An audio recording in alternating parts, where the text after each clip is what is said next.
Dr. Gerberding, last month the Aging Committee held a hearing on the impact of the coronavirus on older adults living in nursing homes.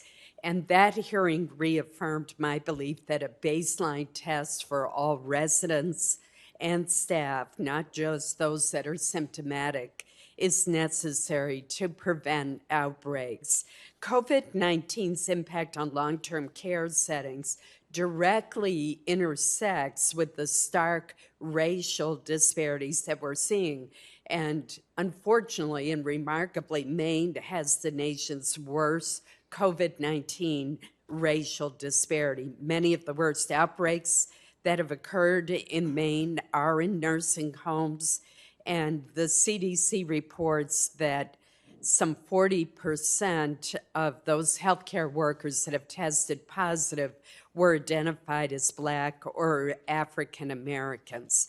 As a former director of the CDC, what do you recommend as the best way for Congress to help address this racial disparity among those that are the frontline workers in our nursing homes?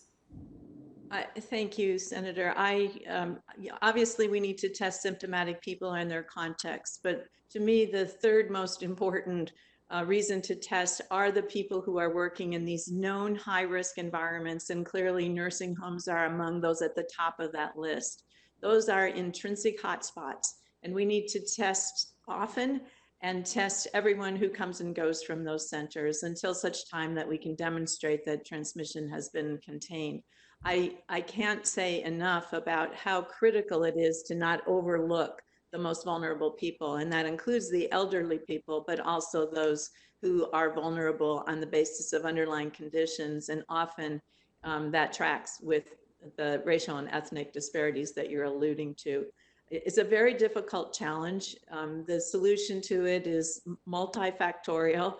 It really is a reflection of the social determinants of health as much as anything else. And that's a long answer, and I know I have a short period of time, but the first step is to make the measurement clear and transparent so that we all have to stare it in the face and recognize that we're not successful until we deal with that challenge. Thank you.